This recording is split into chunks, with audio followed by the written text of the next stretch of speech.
NCERT and RBSE for मेधावी कौशिक।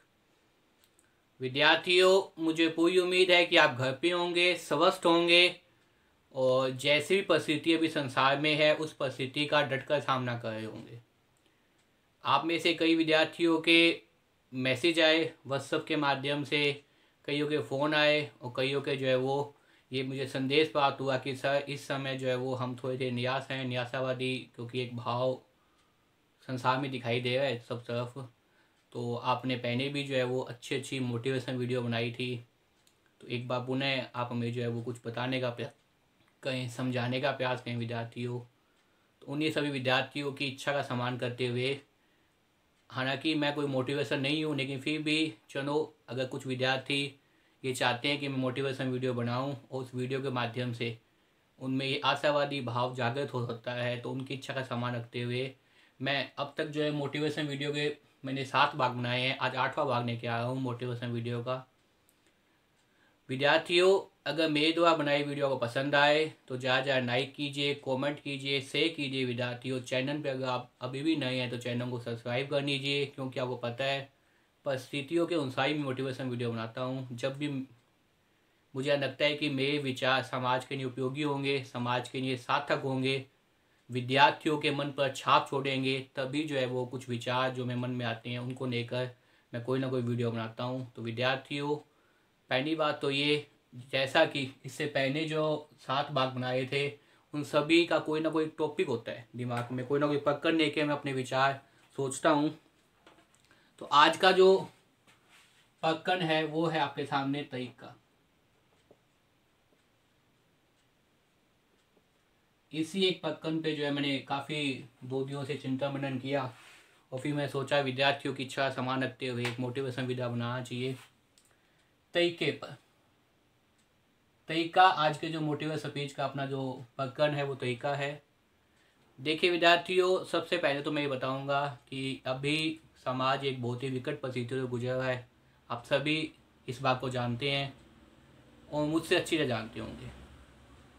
आप लोग एक बार कृपया करके घर पे रहिए, घर से बाहर मत निकलिए, क्योंकि जैसी परिस्थिति में आप देश आया हुआ है उस परिस्थिति से बाहर निकलने का हमारे पास एक ही उपाय है कि हम क्या रहें, घर पे रहें, सुरक्षित रहें, मास्क पहने, बार बार हाथ धोएं और 2 गज की दूरी बना के रखें, और साथ में जो है वो अपना जो स्वास्थ्य का ध्यान रखते हुए खूब जो है वो संतुलित भोजन खाएं, आहार खाएं, और साथ में जो है वो थोड़ा बहुत गर्म पानी भी पिएं, जिससे जो है वो हमारे अंदर ये विषाणु, ये जीवाणु कभी भी प्रवेश ना कर पाए। तो मुझे यही मेरी ईश्वर से प्रार्थना है कि मेरे जितने विद्यार्थी हैं, जितने विद्यार्थी क्या जितने भी समाज के लोग हैं, पूरे समाज के लोग इस वायरस से सुरक्षित रहें।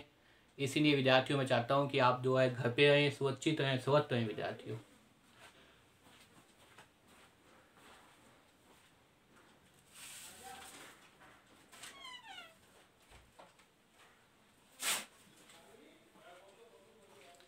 देखिए विद्यार्थियों,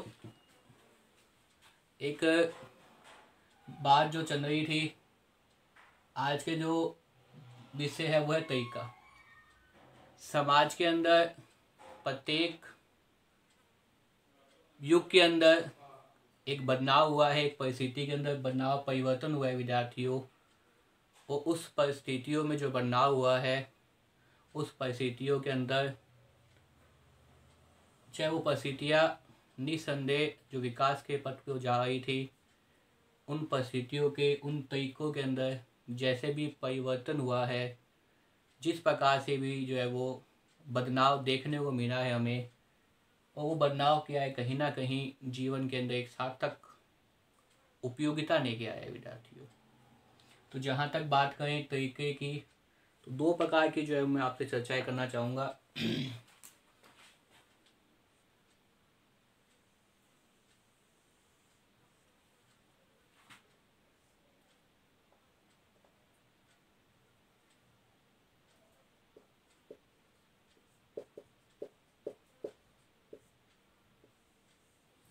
सबसे पहला जो इसमें चर्चा होगी वो होगी अपने आज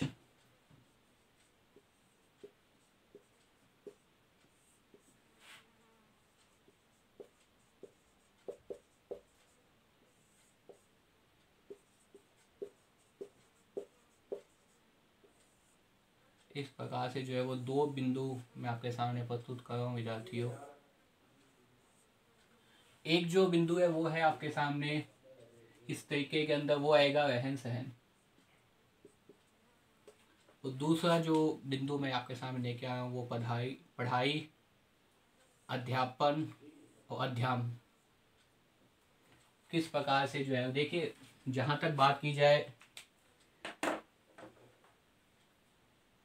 वर्तमान परिस्थितियों के अंदर रहन सहन की,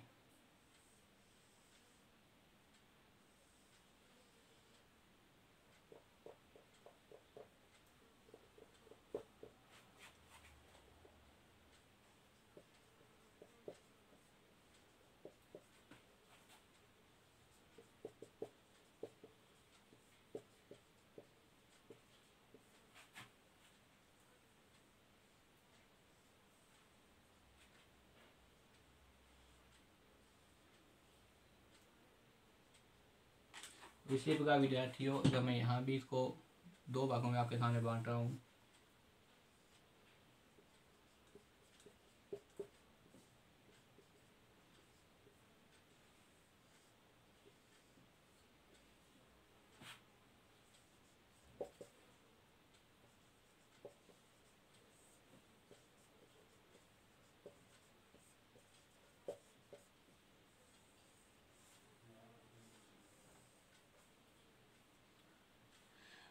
देखिए इस प्रकार से जो है मैंने सभी चीज़ों को जो है वो डिवाइड करने का प्रयास किया आपके सामने।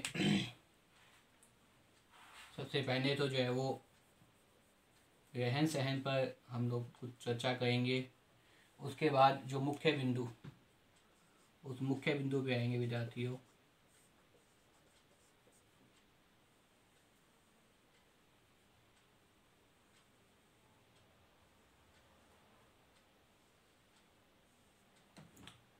देखिए सबसे पहले तो जो है वो आपके सामने रहन सहन पे अगर चर्चा की जाए तो पहले का रहन सहन और वर्तमान समय का जो रहन सहन है उसमें जो है वो काफ़ी परिवर्तन हमें दिखाई दे रहा है। परिवर्तन इस रूप में है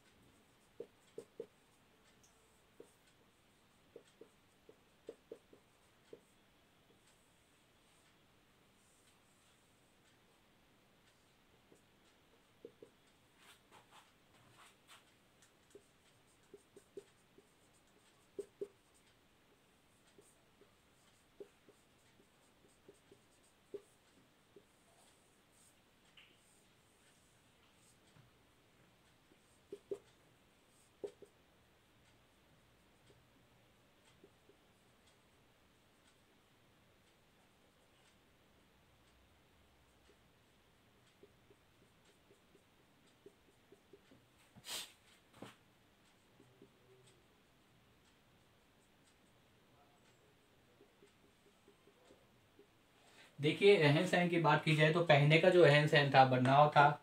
हम लोग आराम से जी रहे थे अपनी ज़िंदगी के अंदर, बाहर घूम रहे थे, आराम से रहे थे। लेकिन वर्तमान परिस्थिति के अंदर कुछ समय के लिए हमें क्या है, घर पे आना पड़ेगा। ये आवश्यक भी है।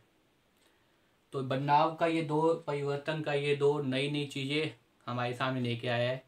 निस्संदेह हम जो है वो समाज के अंदर दो तरह की विचारधाराएं लेके चलते हैं अपने तरफ से, जहाँ तक मुझे लगता है विद्यार्थियों।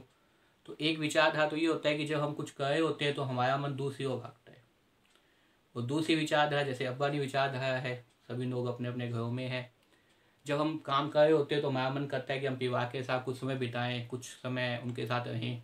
और वर्तमान परिस्थितियों में जब हम परिवार के साथ हैं तो हमारा जो निस्संदेह पूरे पूरे दिन लगता है कि हम कैसे काम करेंगे, कैसे जो है वो सब चीज़ें सही होगी। लेकिन मुझे उम्मीद है कि एक दिन सब चीज़ें सही हो जाएगी। इसलिए विद्यार्थियों इस प्रकार का जो परिवर्तन है, क्योंकि बदलाव प्रकृति की देन है, हमें जो भी परिवर्तन दिखाई देता है उन सब परिवर्तन के अंदर निस्संदेह किसका योगदान होता है, प्रकृति का योगदान होता है विद्यार्थियों।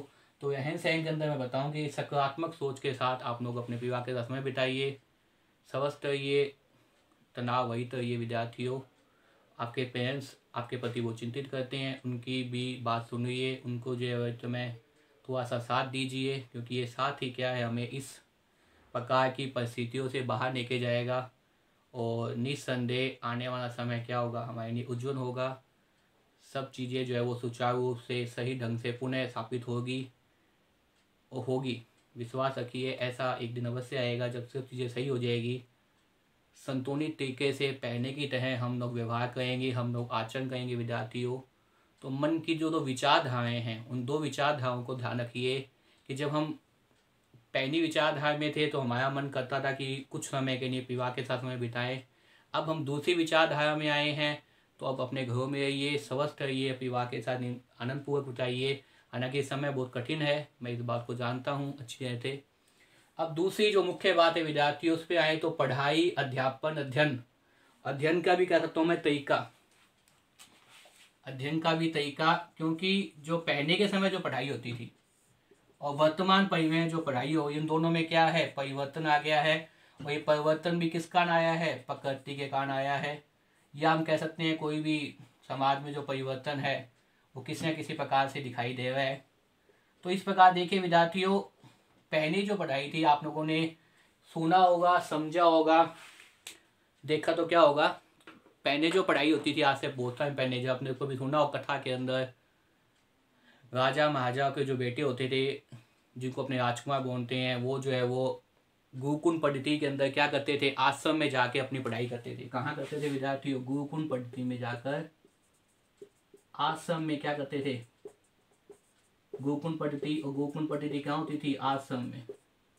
आश्रम में जाके अपनी क्या करते थे, पढ़ाई को, अपने अध्ययन को सुचारू रूप से करते थे। गुरु जो कह देता था गुरु की बात को मान लेते थे और पेन वगैरह कुछ नहीं होते थे, इंक होती थी और उनके अंदर भी क्या होता था, वो एक नीम की छान, कलम जिसे बोलते हैं, उस कलम से जो है लिखा जाता था। और लिखने के साथ साथ जो लिखने के कागज भी नहीं होते थे, और लिखते भी किससे थे विद्यार्थियों, पत्तों पे लिखते थे, पत्तों पे लिखते थे।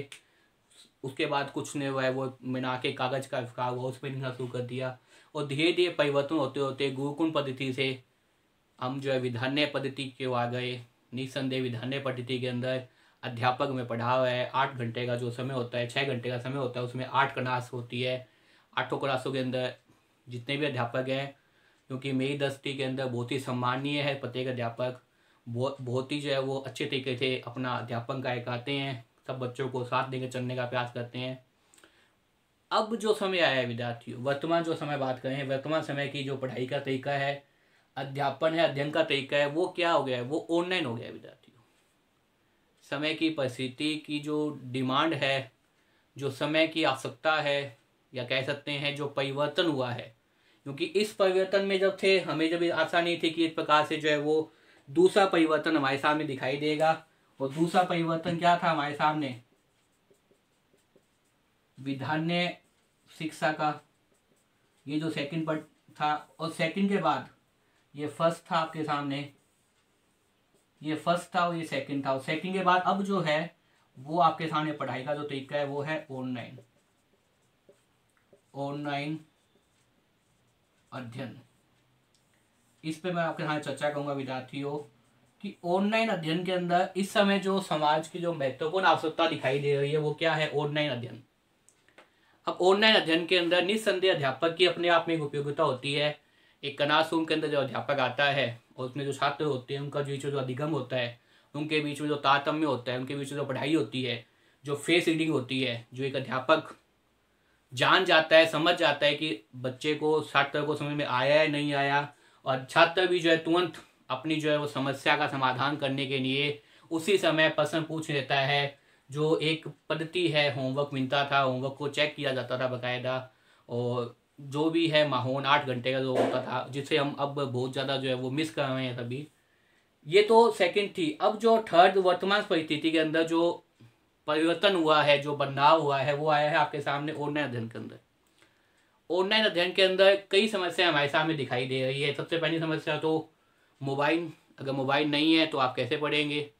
मोबाइल होते हुए भी अगर आपके इंटरनेट नहीं है तो आप कैसे पढ़ेंगे। इंटरनेट है, मोबाइल है, अगर मोबाइल चार्ज नहीं है, किसी समय बिजली नहीं आई तो आप कैसे पढ़ेंगे। या कोई भी अध्यापक जो है वो आपके सामने किसी भी ऐप से पढ़ा हुआ है, किसी भी ऐप का मतलब कई ऐप आती है जिससे वो अध्यापक उपयोग करते हुए नाइफ के साथ ले सकता है, या अलग अलग तरीके हैं, अलग अलग माध्यम से आप तक अपनी बात पहुँचाता है। तो निस्संदेह ये मानता हूँ छात्रों की तरफ से देखा जाए तो काफ़ी समस्याएं आती है, और निस्संदेह छात्रों की तरफ से नहीं, अगर अध्यापक की तरफ से देखा जाए तो भी उसके सामने कई समस्या आती है। वही समस्या उनके सामने भी होती है, अध्यापक के सामने, कि कई बार मोबाइल अगर है तो वो इंटरनेट नहीं चलना होता, इंटरनेट की स्पीड नहीं होती।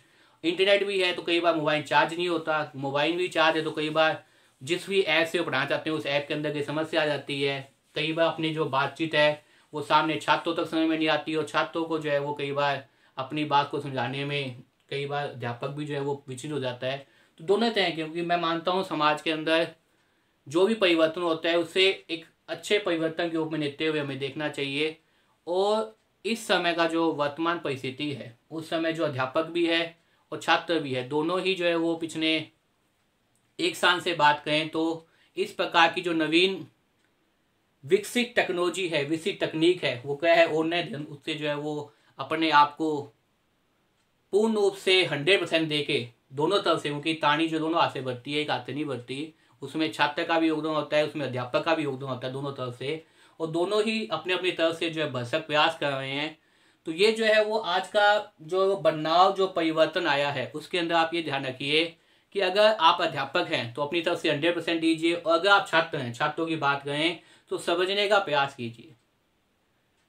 क्योंकि जब परिस्थिति के अंदर हम ये माने कि अब परिस्थिति इतनी विकट हो चुकी है कि एक बार पुणे जो है वो सब चीज़ें बंद हो गई है, तो इस चीज़ में ध्यान रखिए कि जैसे भी जो भी सुविधाएं मिल रही है, क्योंकि अध्यापक अपने तरफ से 100% ये प्रयास करना चाहता है कि आप लोग जो है पढ़ें।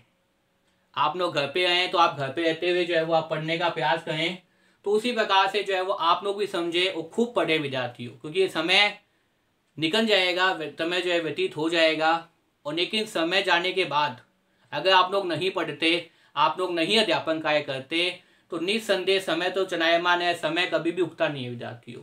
तो मेरी इस वीडियो बनाने का उद्देश्य यही है कि आप लोग जैसे भी हैं, अगर मान लो आप लोगों को कोई समस्या आ गई है ऑनलाइन पढ़ाई करने में, ऑनलाइन अध्ययन आपसे नहीं हो पा रहा, तो उसे पहले समझने का प्रयास कीजिए, क्योंकि हमने उन परिस्थितियों को अपने अंदर, अपने व्यवहार में, आचरण में आया है। एक उदाहरण दूँ, विद्यार्थी छोटा था कि 2 बच्चे हैं वो सुकून जा रहे हैं। अब 2 बच्चे सुकून जा रहे हैं, सुकून जाने के बाद क्या, एक बच्चा तो है वह बहुत ही प्रसन्नतापूर्वक, छोटे बच्चे जिनका भी सुकून में एडमिशन हुआ है, प्रारंभ के दिनों की बात है, तो बहुत ही प्रसन्नतापूर्वक जो है वो सुकून जा रहा है, तैयार होकर एकदम जो है व्यवस्थित ढंग से, जहाँ उसे पता है मुझे 6 घंटे सुकून में रहना है और मुझे पढ़ना है। इसके विपरीत विद्यार्थियों, एक बच्चा ये है जो सुकून जाने से थोड़ा भयभीत है, कैसे भी मन में भय हो सकता है, घर पे आने की आदत है, तो वो जो है वो सब सुकून जा रहा है, तो पहली बात तो वो मना कर रहा है, फिर कैसे कैसे उसे माता पिता डांट कर जैसे भी उसे सुकून छोड़ के आते हैं वहाँ भी बोलना शुरू कर देता है, उसे फिर वो सुकून के अध्यापक या मैडम जो भी है उसे अपने क्लास में लेके जाते हैं, वहाँ भी होना शुरू कर देता है, और देनी इस प्रकार का व्यवहार करता है। तो एक समय बाद अध्यापक पहले समझाता है, प्रेम से समझाता है, फिर डांटने का प्रयास करता है, माता पिता भी उसे प्रेम से समझाते हैं, डांटने का प्रयास करते हैं, लेकिन जब वो नहीं समझ पाता तो उसे छोड़ के तो आते हैं, कितने दिन घर पे रखेंगे। अब देखिए विद्यार्थियों, दोनों ही छात्रों के पास, चाहे वो छात्र फर्स्ट है और चाहे वो छात्र सेकंड है, दोनों ही छात्रों को क्या करना है भाई, 6 घंटे का क्या करना है, 6 घंटे का सुकून बिताना है, 6 घंटे का सुकून बिताना है। अब चाहे तो आप वो एक छात्र जो पहले प्रसन्नतापूर्वक जा रहा है वो प्रसन्नतापूर्वक रहेगा, तो निस्संदेह उसमें एनर्जी बनी रहेगी, और जब एनर्जी बनी रहेगी तो उसका अध्यापन कार्य बढ़िया होगा, अध्यापक भी उससे प्रसन्न होंगे, और जो बच्चा 6 घंटे तक विचलित रहेगा, होता रहेगा, उसे भी 6 घंटे तो बिताने ही पड़ेंगे। उसे ऐसा नहीं है कि अगर वो होएगा, जिद करेगा तो उसे तुरंत घर जल्दी छोड़ दिया जाएगा या 2 घंटे बाद, ऐसी कोई सुविधा है नहीं, आपको 6 घंटे तो बिताने ही पड़ेंगे। कहने का अभिप्राय ये है विद्यार्थियों, सुधारने के माध्यम से, कि परिस्थिति अब ऐसी आ गई है कि जैसी परिस्थिति है उसके अनुकूल आपको किस पे ध्यान देना चाहिए, ऑनलाइन अध्ययन पे ध्यान देना चाहिए। प्रत्येक अध्यापक अपनी तरफ से बहुत अच्छी तरीके से पढ़ाने का प्रयास कर रहा है, आप लोग भी समझने का प्रयास कीजिए। निस्संदेह ऑफलाइन अध्ययन की अपनी एक महत्ता है, लेकिन जैसे मैंने बताया कि हम गुरुकुल पद्धति से कहाँ गए थे, विधान्य शिक्षा की ओर गए थे, तो आज विधान्य शिक्षा से हम कहाँ जा रहे हैं, ऑनलाइन अध्ययन की ओर जा रहे हैं, क्योंकि परिस्थिति ऐसी बन गई है। और मुझे लगता है आने वाले समय के अंदर, पता नहीं मैं अब सही हूँ या गलत हूँ, लेकिन आने वाले समय के अंदर ऑनलाइन और ऑफलाइन दोनों प्रकार की सुविधाएं विद्यार्थियों आपको मिलेगी, ऐसा मुझे पूर्ण विश्वास है। नवीनतम टेक्नोलॉजी का उपयोग कीजिए, घर पे आइए और जितना भी है थोड़ा बहुत पढ़ने का प्रयास अवश्य कीजिए। पढ़ाई से विमुख मत होइए विद्यार्थियों, क्योंकि अगर आप पढ़ाई से विमुख होंगे तो निस्संदेह आप उन छात्रों के साथ, उन अध्यापकों के साथ एक तो अन्याय करेंगे जो अध्यापक आपके लिए भरसक प्रयास कर रहे हैं, इस समय भी आपको ऑनलाइन पढ़ा रहे हैं किसी किसी विकट परिस्थितियों के अंदर, क्योंकि उनको भी पता है कैसे पढ़ाने का तरीका होता है। उनके लिए भी वो तरीका जो था ऑनलाइन का अलग था, विचित्र था, उन्होंने भी तरीके को अपनाया है। तो आप भी उन अध्यापकों का सम्मान करते हुए, अपने माता पिता का सम्मान करते हुए, क्योंकि माता पिता भी क्या है आपके लिए अभी भी फीस वगैरह पे कर रहे हैं, फीस दे रहे हैं, तो और इससे भी अधिक बात आप लोग अपने भविष्य को देखते हुए पढ़ाई से विमुख मत होइए, पढ़ाई कीजिए। ऑनलाइन पढ़ाई करने के अंदर अगर आपने एक बार ऑनलाइन पद्धति को समझ लिया तो मुझे लगता है आपको ऑनलाइन पढ़ने में कोई दिक्कत नहीं आएगी। समस्याएं सबके साथ आएगी। प्रारंभ के अंदर, प्रथम अवस्था के अंदर जब ये चीज़ सोचना है कि आपने पहली बार चलना सीखा था तो कितनी बार किए थे, लेकिन उसका मतलब ये नहीं था कि आप चलना नहीं सीखे, आप चलना सीख गए थे। या सबसे पहले आप जो विधानय गए थे उस समय भी आपको क्या लगा होगा, जो बच्चा विधानय जाता है, नर्सरी के अंदर जाता है, यूकेजी में जाता है, एनकेजी में जाता है, पहली बार जब जाता है तो उससे कितना कुछ चेंज होता है, 5-6 दिन 7 दिन चेंज लगता है, लेकिन धीरे धीरे वो उस परिवर्तन के अंदर अपने आप को ढाल लेता है, उस व्यवस्था के कोण, और फिर उसे क्या आता है, प्रसन्नता महसूस होती है सुकून के अंदर, विधानय पसंद रहता है, इंजॉय करता है, उसके मित्र बनते हैं। इसी प्रकार से आप भी क्या कीजिए, ऑनलाइन प्लेटफॉर्म के अंदर सुचारू रूप से पढ़ाई कीजिए। मेरी जो आज वीडियो बनाने का उद्देश्य यही है कि आप लोग घर पे आइए, स्वस्थ रहिए और पढ़ाई अवश्य कीजिए। ऑनलाइन जो प्लेटफॉर्म आपके लिए दिया गया है, जो सभी अध्यापक या सभी विधान्य, महाविधान्य, सुकून आपके लिए प्रोवाइड कर रहे हैं किसी परिस्थितियों के अंदर, उससे विमुख मत होइए, उसको पढ़िए, अच्छे से पढ़ने का प्रयास कीजिए, समझने का प्रयास कीजिए। जो जो समस्याएं मैंने पहले बताई थी उन सभी समस्याओं का निराकरण कीजिए। और पुनः एक बार कहूँगा विद्यार्थियों, घर पे आइए, स्वस्थ रहिए, क्योंकि आपको पता है कि समय गतिमान है, समय चलायमान है, समय निरंतर जा रहा है, तो समय का सदुपयोग कीजिए। घर पे ये स्वस्थ रहिए और पढ़ने का तरीके में जो बदलाव आया है, ये मान के चलिए जो परिवर्तन हुआ है वो निस्संदेह कहीं ना कहीं हमारे लिए हितकारी होता है। गुरुकुल पद्धति से विधान्य पद्धति में गए, विधान्य पद्धति से ऑनलाइन पद्धति में जा रहे हैं, तो ऑनलाइन तरीके को फेस कीजिए, ऑनलाइन तरीके के द्वारा पढ़िए, घर पे आइए, स्वस्थ रहिए। और वीडियो का आपको पसंद आए तो ज़्यादा वीडियो को लाइक कीजिए, कमेंट कीजिए, शेयर कीजिए विद्यार्थियों। और ये भी एक नया माध्यम है, क्योंकि आपको पता है मेरे जो विद्यार्थी हैं जिनसे मैं फेस टू फेस मिला हुआ हूँ, उनको पता है कि जब मैं इस प्रकार की स्पीच देता हूँ उस समय जो है वो बच्चों को मोटिव करने का प्रयास करता हूँ। तो इसी प्रकार से ये भी एक मीडियम है, ये भी एक, पहले जो विधानय शिक्षा के अंदर बच्चों को मोटिवेट करता है क्लास के अंदर, या असेंबली वगैरह होती थी उसमें मोटिवेट करता था, अब मैं ऑनलाइन के माध्यम से आपको मोटिवेट कर रहा हूँ। तो ये भी एक परिवर्तन का दौर है, इसको मैंने भी देखा है, मैंने भी समझा है। तो आप लोग भी, मुझे पूर्ण विश्वास है कि ऑनलाइन प्लेटफॉर्म को समझेंगे और अध्यापन करेंगे, अध्ययन से विमुख नहीं होंगे। तो घर पे आइए, स्वस्थ रहिए। वीडियो पसंद आए तो लाइक कीजिए, कमेंट कीजिए, शेयर कीजिए विद्यार्थियों। चैनल पे अगर आप नए तो चैनल को सब्सक्राइब कर लीजिए। खूब मन लगा कर पढ़िए। धन्यवाद।